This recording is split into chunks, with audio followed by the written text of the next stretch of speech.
Hey guys, it's Allie. Welcome back to Infertile AF, the podcast. This is episode 61 called Paula. On today's episode, I'm partnering with Circle Surrogacy. Circle is passionate about surrogacy and egg donation and helping people achieve their dreams of parenthood. Circle's team is made up of experienced surrogates, intended parents, and egg donors. In fact, about 40% of their staff has been parents, surrogates, or egg donors and has experienced IVF or adoption. This year, Circle will celebrate 25 years of making parenthood possible for heterosexual and LGBTQ+ individuals and couples. During that time, they've helped create more than 1,500 families and bring more than 2,000 babies into the world across the United States and across the globe. Circle is emotionally invested in every single journey, and they partner with their surrogates, intended parents, and egg donors until they achieve success together. Their years of experience enable them to support their clients every step of the way and to navigate any bumps in the road with ease. You can learn more at circlesurrogacy.com or by emailing info@circlesurrogacy.com. Thanks, Circle.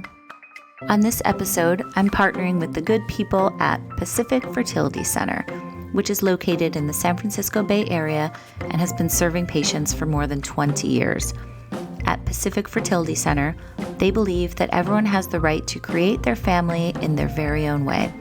They've welcomed more than 10,000 babies through IVF, IUI, and egg donation, and now they're offering free 30-minute virtual consults.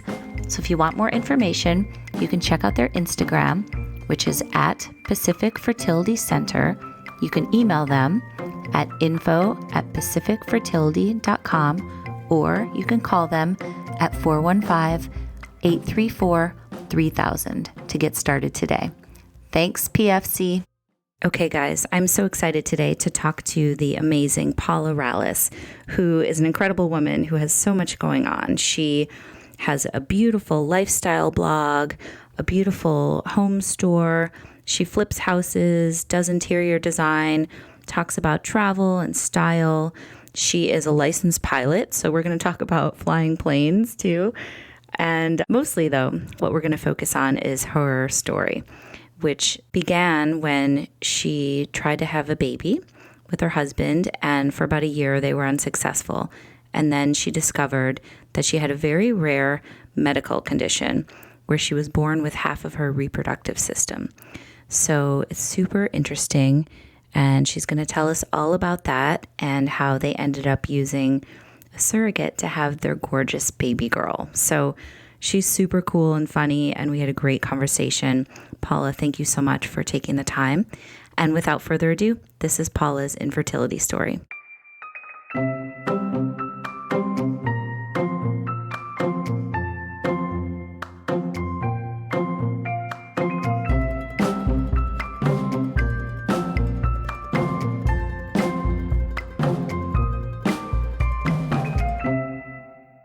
So Paula, how are you? I'm doing well. How are you? We'll give away the ending of your story. You're down there with your husband and your baby girl, but I know it took a long time to get to where you are with your baby. So can we just start at the beginning? And I always love to ask, when you were growing up, did you always want to be a mom? That's not really something I picture. Like, I always pictured a family, but I wouldn't say it was something I fantasized about. And it kind of yes, I always knew I wanted a family, but being like the mom figure, I feel like didn't come until I found my husband. It was something that it was kind of in the back of my mind, and, I'll get to it when we get to it, and wasn't in any sort of rush, and never thought that I would take the journey that we did. But family was always, yes, in the back of my mind. But yeah, I was not expecting the path that I took to get there. So tell me how you met your husband. It was like an early bird special dinner for both of us. My favorite. I love an early bird special. And to this day, we still eat at like 5:30. Nice. But we were both eating very early at a restaurant, and I was with a girlfriend who's the guy friend, and I was walking out, and he grabbed my arm, and he told me I looked like Caroline from Two Broke Girls, and I didn't know who that was, and I'd never seen the show. At that time, I had very bright blonde hair and bangs, and I can see the resemblance now. So I was like, I don't know who that is, but I'm going to go sing karaoke next door if you would like to come. So I proceeded to rap Nelly Ride With Me. Yes. And he fell in love. I would too. Is that your go-to song? For karaoke, for sure. Really? It's either that or Bonnie Raitt, I Can't Make You Love Me. So it's two very, very different but genres. Both bring down the house. Those are both I know. excellent choices. So yes, we started dating. We got engaged 3 months later. We got married 6 months later. Wow. Yes. So you just knew right away. Did he do any karaoke? No, he did not. Okay. Well, that's not fair. I know. He just watched. Right. Okay. But yes, it was a very quick relationship. We have both been married before. He is 10 years older than me, and we kind of just clicked. And I don't know if we were looking or expecting to find each other, but we did. That's awesome. And yeah, it was wonderful. We got married in Greece. We eloped there. Wow. And we knew we wanted to immediately, that's when I met him, that's when, I started thinking about family and kids, and it progressed so fast that I was like, well, of course we're going to, keep moving on this timeline that we have been, and we're going to start a family right away. And he's one of 5, and he wanted 5 kids. And wow. I, in some frame of mind, said okay to that at one point. But we started trying to have children, and then we were unsuccessful for about a year. And I thought that was a little odd. I was 25 at the time, and healthy, and had never had any abnormalities at the doctor's office. My periods were normal. Everything on the outside and inside, that I knew of seemed fine. So it was about a year into it that the doctor said, hey, maybe you should go get checked out. And go to like a reproductive endocrinologist, or who did they send you to? First, I was with my just my regular OB, and she said, we're going to do just the dye test and make sure your tubes are flowing, make sure everything is going the way it should. And so that's what we did first. And that was with my normal OB.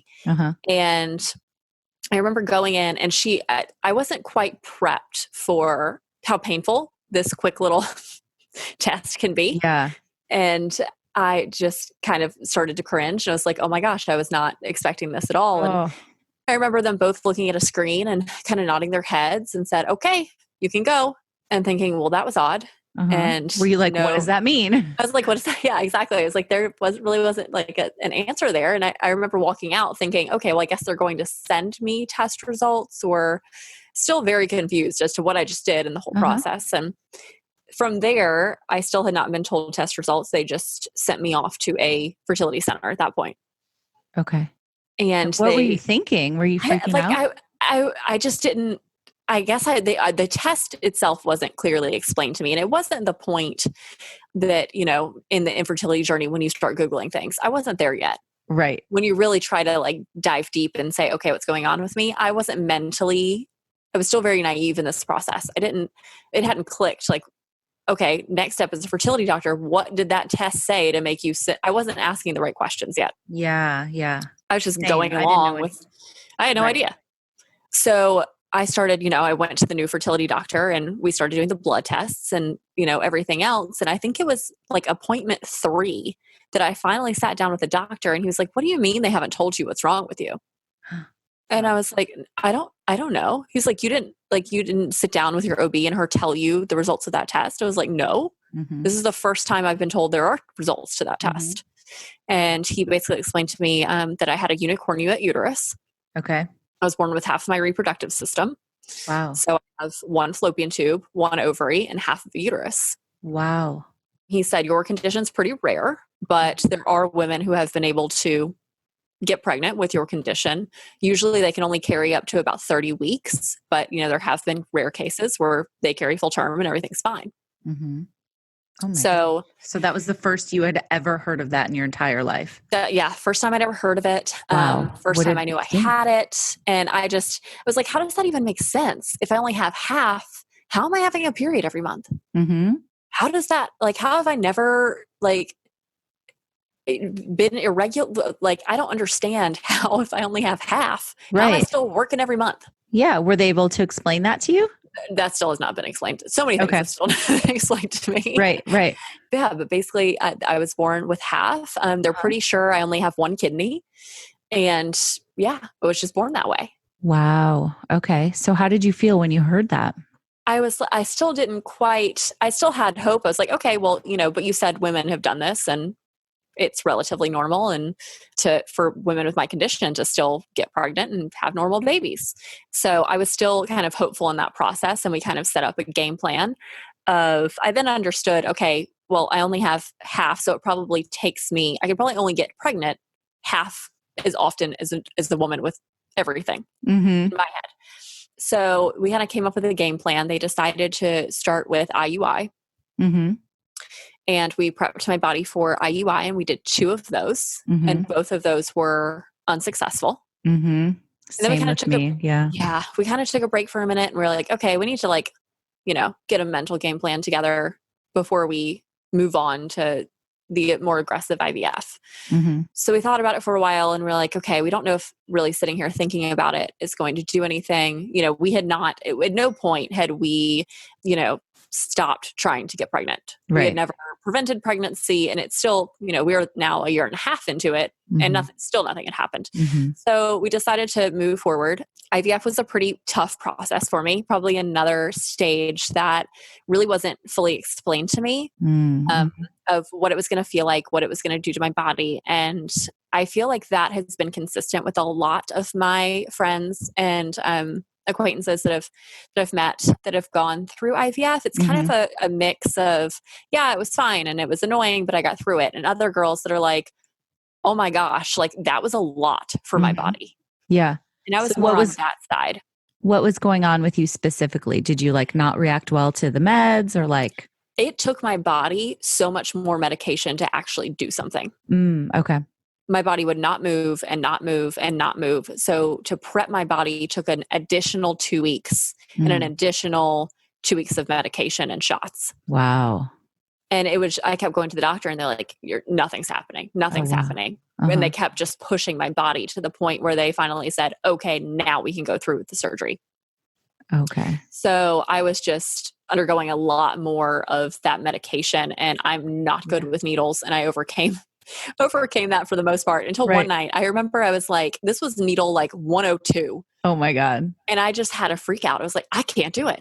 Why can I not do this? And I just completely freaked myself out. I had to drink an entire glass of wine to finally get the courage to do it. And I was like, I thought you were going to say water, but I was like, I hope she says wine. Yes, I had to, I almost had to phone a friend, but I remember because my husband was like, oh yeah, I'm going to help you with that. I'll do the shots. Not a problem. He watched me do the first one. I got it in, he walked away, and he said, I can never do that. I can't even watch you do it. Yeah. So I knew that he wasn't going to be able to help. I almost phoned a friend, but I drank a glass of wine and I said, I'm going to do this. Yes. Oh my God. So it did take a long time to prep my body. And then, surgery in my head, it was going to be surgery. And then this feeling like there's a watermelon inside of me will go away because they're taking all the eggs out and then I'll feel better. Right. And that's not the case. And nobody told me that. I went home and probably felt worse than I did before the surgery and felt like the watermelon was still there. So the surgery being the retrieval? Yeah, the retrieval. Okay. So what did they get? What happened how many eggs? They got 19 eggs. And then 12 fertilized. And once they sent them off, we got them tested. 5 came back that were normal, and 5 embryos. 5 embryos. We froze 5. Okay. But yeah, I remember them sending me home with pain pills, and they're like, if you need them, here they are. And I remember taking every single one and not being able to sit up on my own until day 7. Yes. Wow. Well, your body had been through so much. But I feel like that wasn't fully explained. I remember that 2 days later was Halloween. I was like, yeah, we're going to go out for Halloween. And then that day came and I was like, forget that. Yeah. I can't even, I'm rolling out of the bed right now to get up to go pee. Yeah. But I know that there's some girls that are like, yeah, I never even took them. I was fine. Yeah. And I just feel like it's different for everyone. Yeah. And I was not prepared for the toll it took on my body. Right. Well, I think that's one of the good reasons, one of the reasons I'm really glad that you're doing this and that, all these people tell their stories. on this podcast because someone might be listening to this and be like, oh, I had no idea that could be a thing. And then they advocate and, ask their doctor some more questions. So you're helping people by sharing that. Cause I was pretty clueless too. I didn't know anything about anything. I was just like, what? Shots? Okay, cool. Oh, right. And then you're like, okay, this is how I do it. Great. So can I ask, how was it for you guys, like emotionally? Like, did it have any effect on your relationship? You've been going through this for over a year and a half at this point. Correct. Were there any points where you had like a breakdown or like got really sad? I think there were breakdowns in like decision making of the turning point from IUI to IVF. It was just like trying to sit down and saying, okay, like what does this journey look like for us? What does this even mean? Like, what is God trying to show us in all of this? And it was a lot of breaking points in, are we doing the right thing? Are we making the right decision? Are we pushing something that's not supposed to happen right now? So it was breaking through those barriers. And I got to the point where, it was a bad breaking point where I was like, maybe I'm just not supposed to be a mom. And my friend who was going through the same thing as me grabbed my shoulders and said, you would not even want to be a mom. Like that would not have even been put on your heart if you're not supposed to be a mom. And that was like, okay, that was a reassurance of I should keep pushing forward. And this was put on my heart for a reason. And I wouldn't have the desire to be a mom if I wasn't supposed to be. Right. Okay. Yeah. So that just like kept me pushing and moving forward with everything and not giving up on my body or giving up on what was happening. And another friend said, it's even if, baby aside, there's something medically wrong with your body and you have the right to figure out what that is. And to keep pursuing, answers and trying to figure out these issues. And, I thought about it that way as well. It was like, she's right. Like my body can't do something that, biologically it's supposed to be able to do. Yeah. And I should be able to explore that and figure out why that is. Right. Yeah. Totally.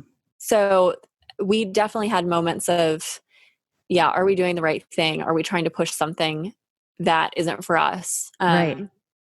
But we continued on.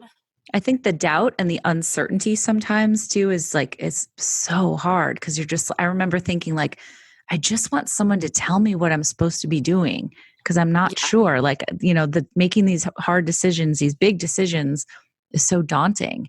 And I literally remember being like, I don't know if I'm doing the right thing. Like there's really no right, no one that can tell me if this is the right answer. Yeah. So I think that's a huge part of infertility. Aside from all the physical stuff, it's like those mental moments where you're like, am I like pushing something that shouldn't be happening? Like, am I tempting fate or like twist, Right. Because all of this is very, in the sense, it's very unnatural in the order and the way it happens. So you're like, this just, it feels, you question everything as you should, because there's so much going on with your body. And we definitely had some breakdown moments. I can say overall, the whole entire process made us closer as a couple than we have ever been.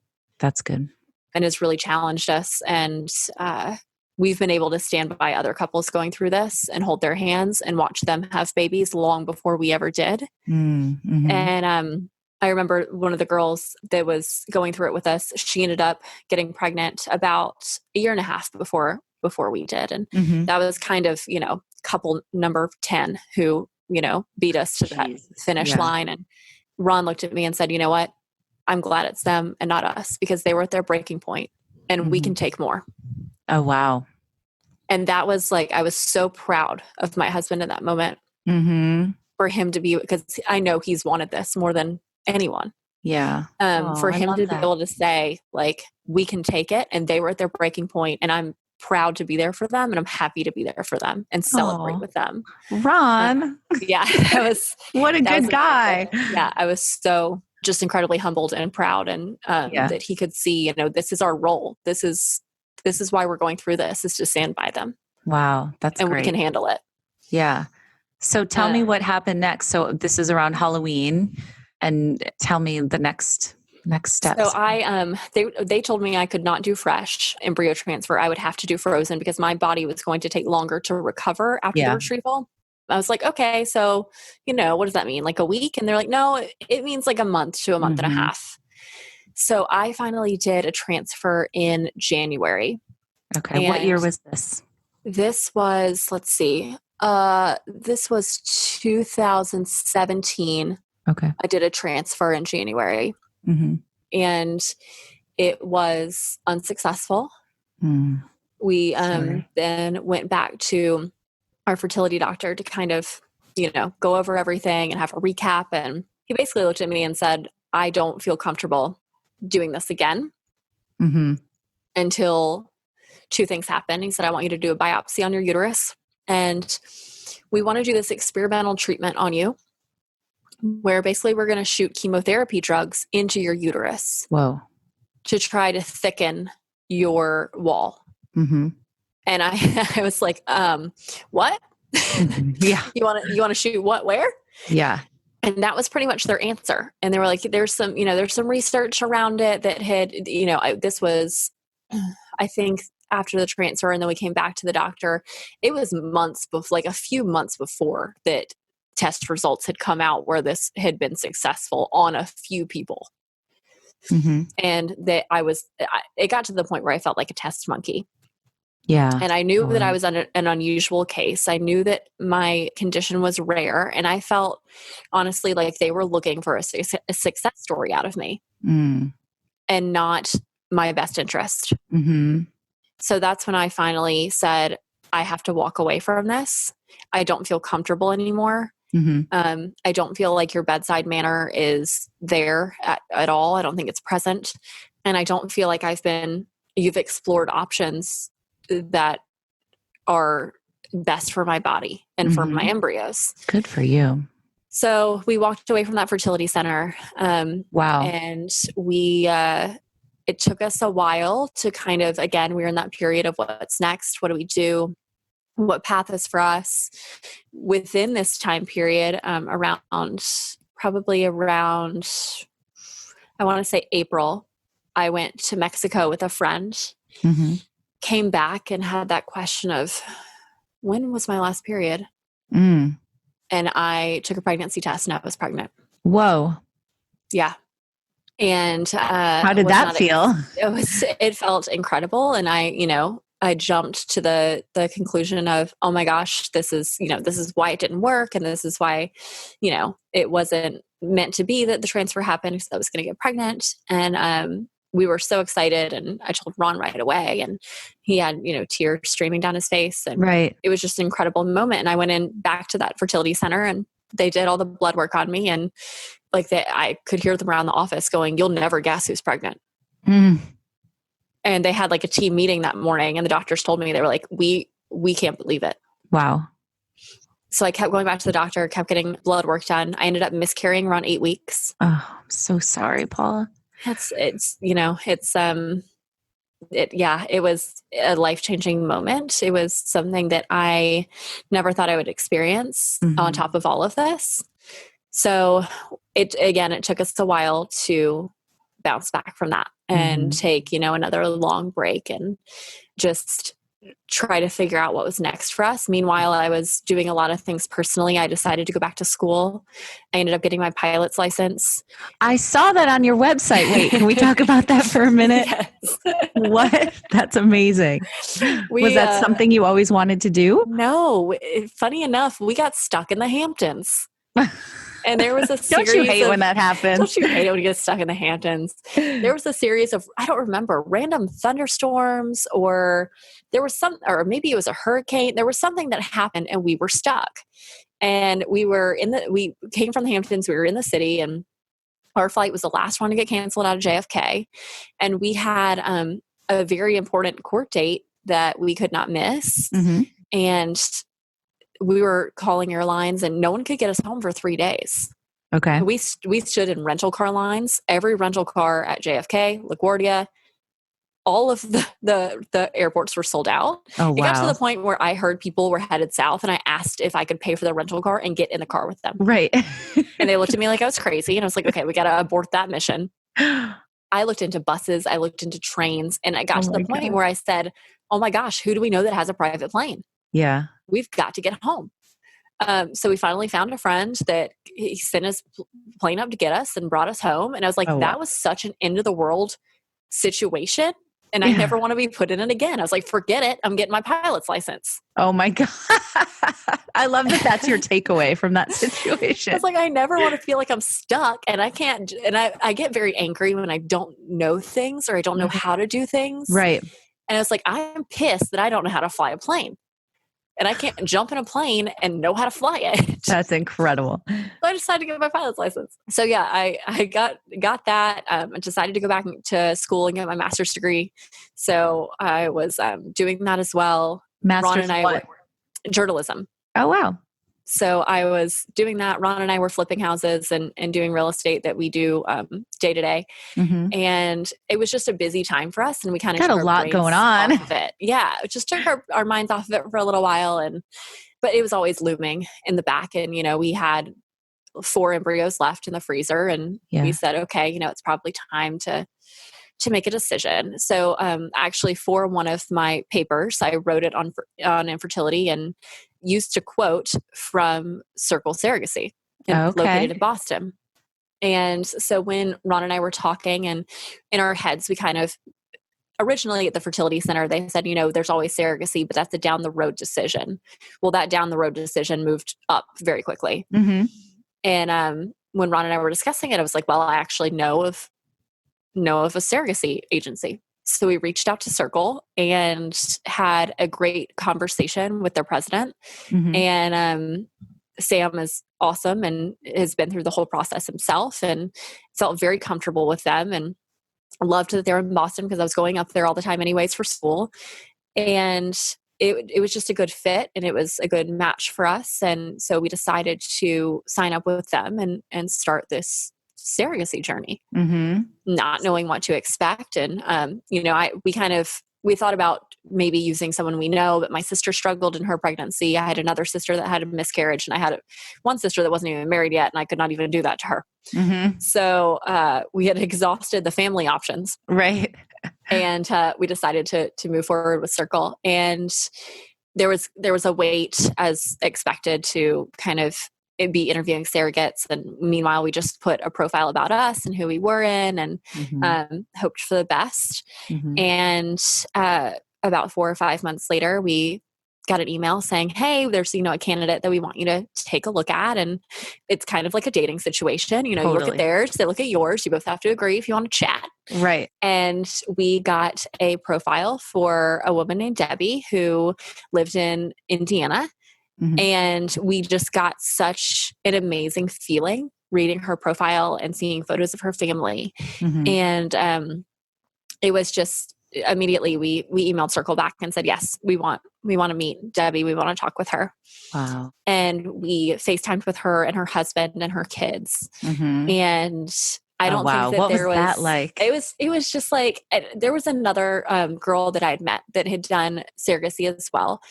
And I said, she's like, do you have any questions? Because at that point we had decided to do it. And I was like, how did you pick someone to carry your child? Right. She said, well, when I met her, I literally said out loud, it's you. Oh.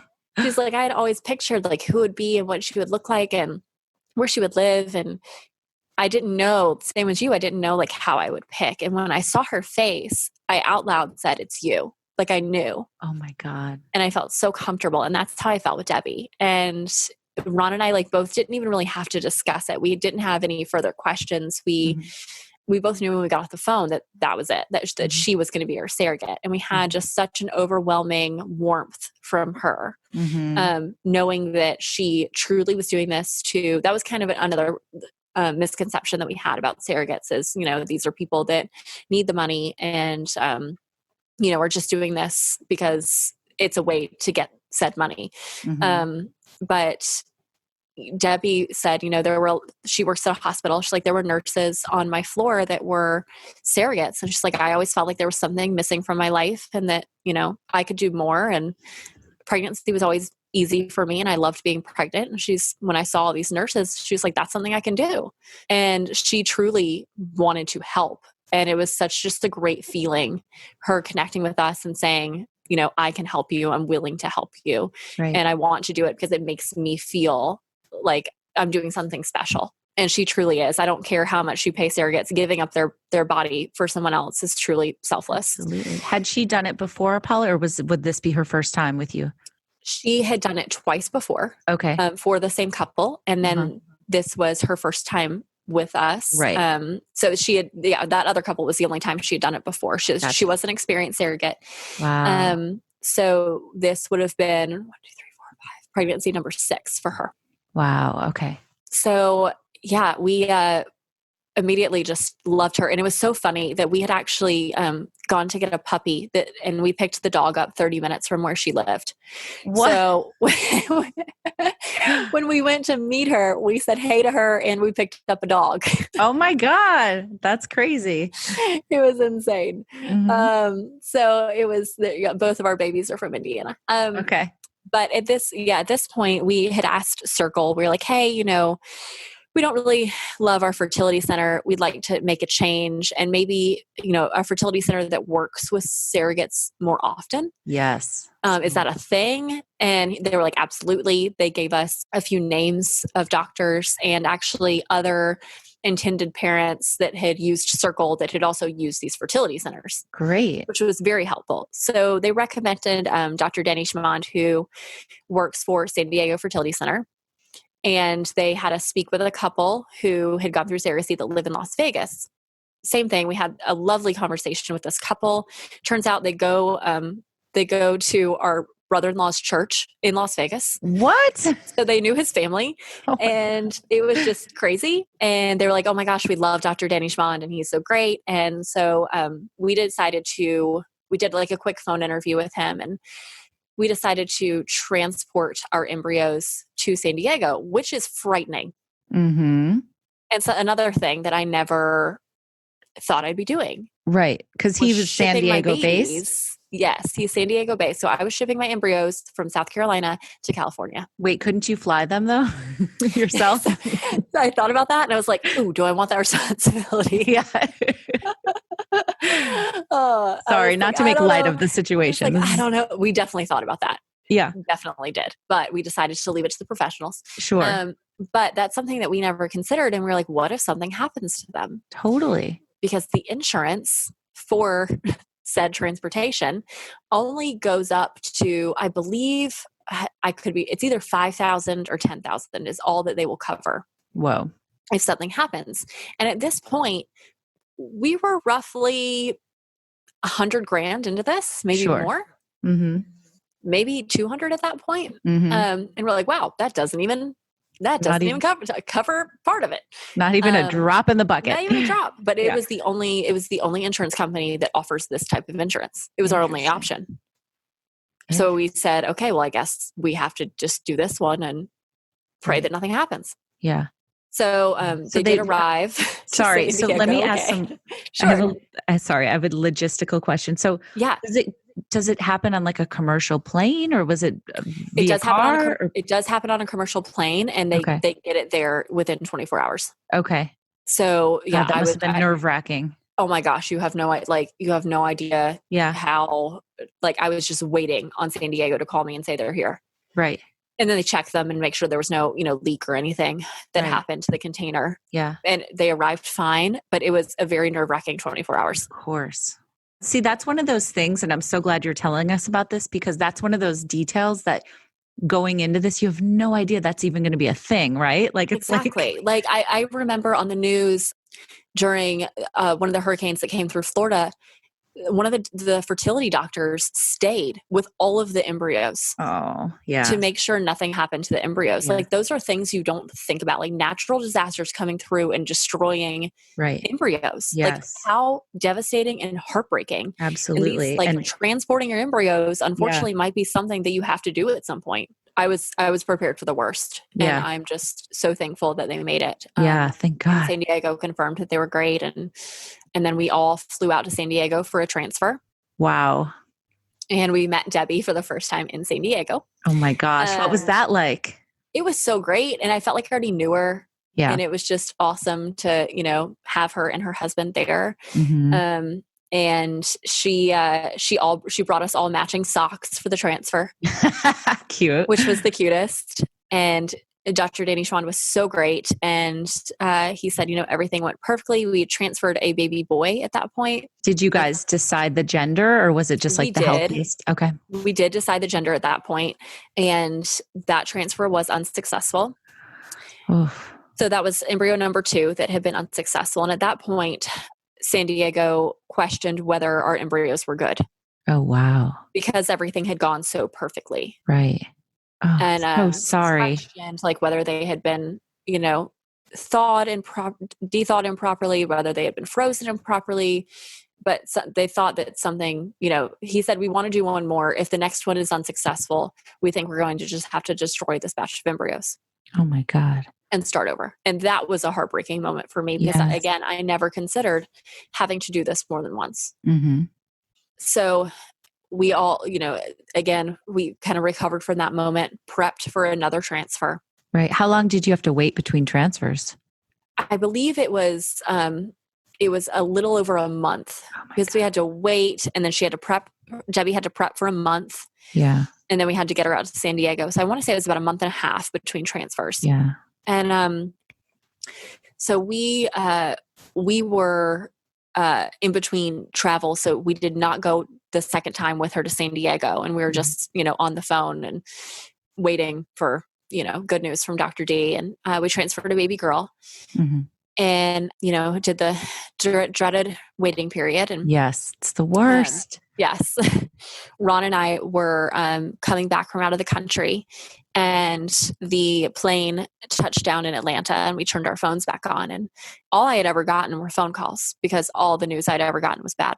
Mm-hmm. And I didn't know when it was good news that they send emails. Mm. So I opened my email, unexpected, and I just started bawling. And Ron was like, "What's going on?" I was like, "Debbie's actually pregnant." And he started crying. He's like, "Why'd you open that email without me?" I was like, "I didn't know it was going to be an email." Oh, yeah, a little warning, guys. I didn't know. And we both just started bawling. And you're on the plane. Everyone is staring at us. I was like, everyone thinks we're probably runaways, and we just landed in America, and we're like celebrating, and customs is about to come after us so hard.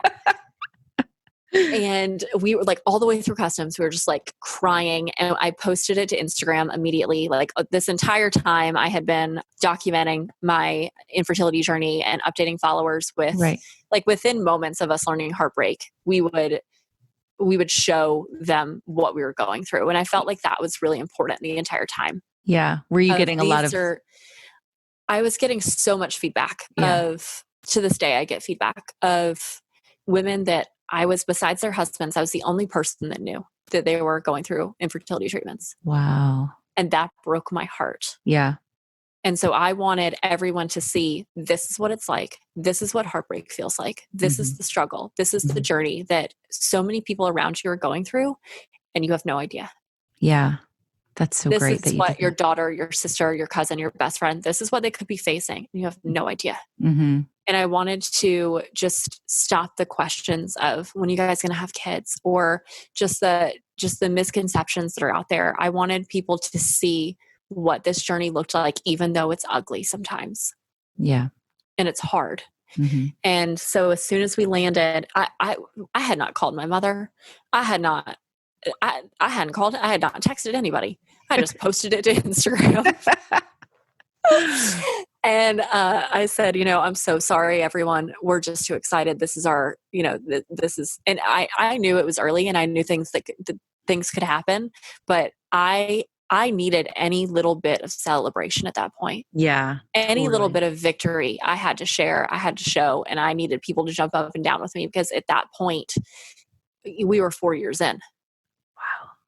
And it was rough. And I was like, I don't care if she's pregnant for an hour. I don't care. I'm not waiting. I'm going to tell people right now that there's a possibility. Yeah. So people know how to pray for me, how to think about me, how to celebrate with us or cry with us. And it was a burden I couldn't carry any longer when I started telling people, and I just needed community around it. Yep. I totally get So that. we posted it. People were calling us in costumes. You're not supposed to be on your phone in costumes. It was, they looked at me like 17 times. I was like, I don't care. Yeah. But yeah, we posted it, and then, we were celebrating, and then we had, another realistic moment of, we flew to Indiana for, her appointment to hopefully hear a heartbeat. Yeah. And that was another moment. And I think that was a moment that Ron was a point that he was a little uneducated like me most of the time. Mm-hmm. We got there and, the excitement was still high. And he was like, wait, what do you mean there might not be a heartbeat? I was like, well, we have to confirm that, that she's in there. She's kicking. Yeah. And so I think he had a moment of, oh my gosh, I didn't realize that was a possibility. Or, Yes. I think that was kind of brought him down. And so we went back and we were just standing there kind of waiting on something. And as soon as it came over the speaker, I remember Ron goes, oh my God, and just starts bawling. Oh. And I wish I had videotaped it, but it was such a pure moment of relief for him. Yeah, totally. And, this is just as hard on the men as it is on us, even though it's our bodies. They're picking us up through all of this. They're supporting us through all of this. And sometimes they don't get to grieve like we do because they're picking us up. Mm-hmm. And it was just such a moment of, I just watched his shoulders go down and he's like, oh my gosh, I can breathe. And there's like, maybe an end to this tunnel that has been so unfortunately long. Yeah. And it just, from there, it just continued. And, we still had that thought in the back of our heads of, something might happen. Well, it's not. And I think I had that on my heart more than I knew. And I couldn't let go of that more than I knew. Like, even to the point where Debbie delivered, I was like, something could happen. Sure. And I think I had that feeling up until Sterling was maybe a month or two old. Of something's going, this can't be real. This can't actually now be happening. Right. And it took a really long time for me to shake that, but we had a successful pregnancy. We were both in the room when Debbie delivered. We stood at either shoulder.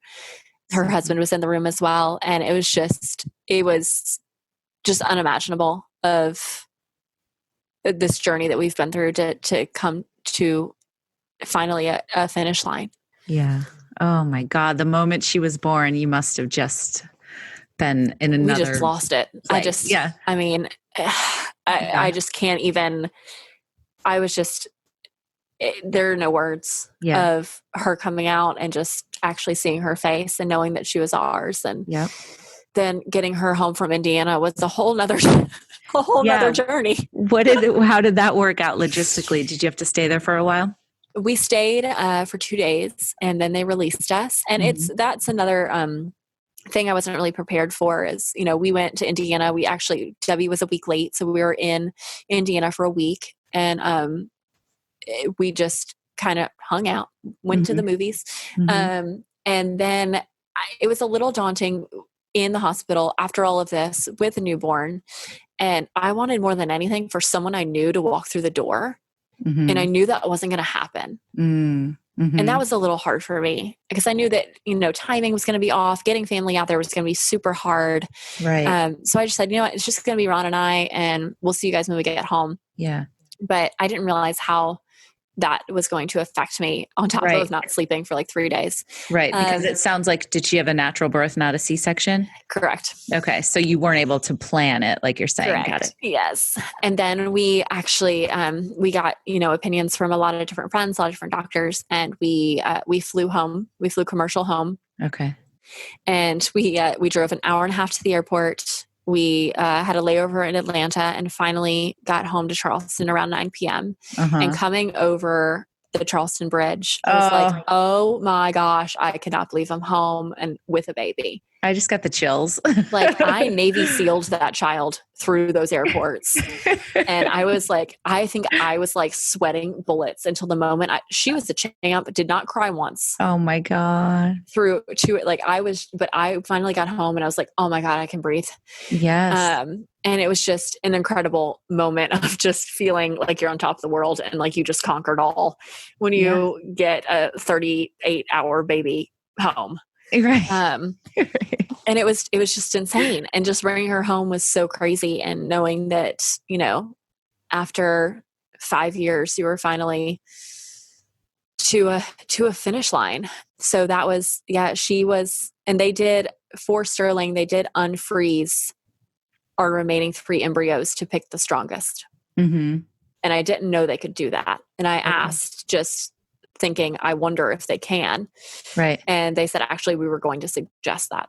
Yeah. And then do they refreeze the other ones? And there's a possibility that they can't. There's a possibility always that the embryos won't make it, but they did refreeze the other 2 females. So we still have 2 embryos waiting, and we are currently searching for our next surrogate. Debbie is unfortunately retired. Oh, well, wow. Debbie, what an amazing woman. As much as we begged, she is retired. We loved her so much. So we are now on Circle Surrogacy round 2, searching for a surrogate. Oh my gosh. And I actually, unfortunately, went through another miscarriage last weekend. Oh no, Paula, I'm so sorry. We are, always it's been a huge up and down to even process or cover everything that we've been through. But I think overall, it's just, we would not trade this journey for anything. Yeah. Because of how much we've grown, because of, I did my entire capstone for grad school on infertility. Mm-hmm. And I think at this point I've talked or interviewed probably over 1,000 women. Wow. I would not trade that for anything. I have so many friendships. I have so many relationships that I would not have had if I had not been through this. It's been an honor to stand next to so many women for the 5 years that I have and continue to stand next to them and fight for them.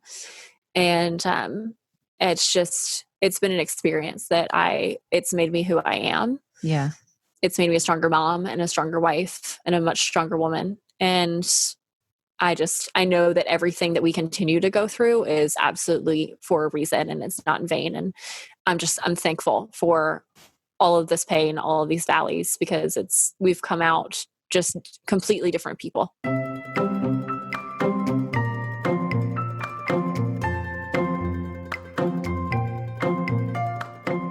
Okay, guys, thank you so much for listening to my conversation with Paula. And Paula, thanks again for sharing all of that. That was so fun and interesting and great to talk to you. So guys, definitely check out her website, paularallis.com. And I also wanted to tell you that in exciting news, I've become an ambassador for BetterHelp, which is an incredible online therapy and counseling space. So if you are feeling like you want to talk to somebody, if you're having a hard time, definitely check them out. And you can go to Try BetterHelp, which is HELP.com. And if you use my code, which is /Infertile AF, you will get 10% off your membership. So DM me or email me if you have any questions about them. They're really great. So thank you so much. I hope you guys are feeling good, and I will talk to you next time.